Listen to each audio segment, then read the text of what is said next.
खुदा बना रहे सी प्योर देसी जिन्होंने कहते इंज लग गया करूँगा तो असी कटिया हुआ बेस बनाई है इतने असी जाली लगावे आ जाली कट के ना अस लगावे तो फिर जी चीज़ अंदर रखा ऑक्सीजन मिलती रहू इस तो इस क्या बाजारों की लेना तो खुद घर जुगाड़ लाइए आ लाया जुगाड़ असी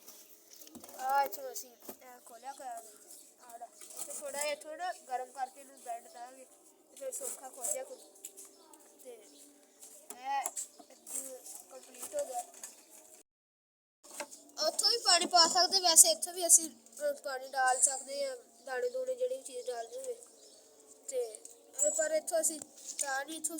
हवा ली ऑक्सीजन की जगह छड़ी एक तो रोशनी नहीं सी अंदर जानी दूसरा उधर हवा नहीं सी मिलनी गर्मी का मौसम तो नाल सुराख छोटा सी तो इसलिए बड़ा सुराख किया तैयार हो गया जाली लाई देखो सोहना मसला बन गया खुदा साडा कैसा लगा तुहानू पेंडू जुगाड़ किया प्योर देखो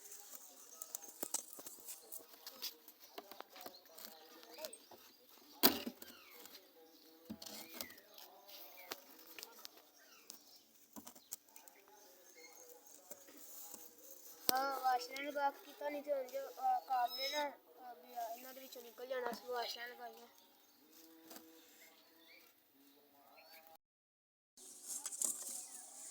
जो तुहानू साडा जुगाड़ चंगा लगे तो please subscribe share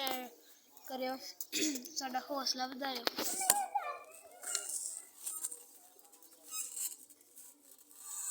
ji check करियो मेरा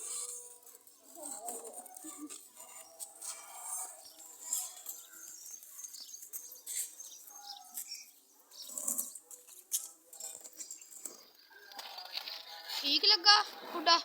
है मोहम्मद मोहम्मद खुदा ठीक है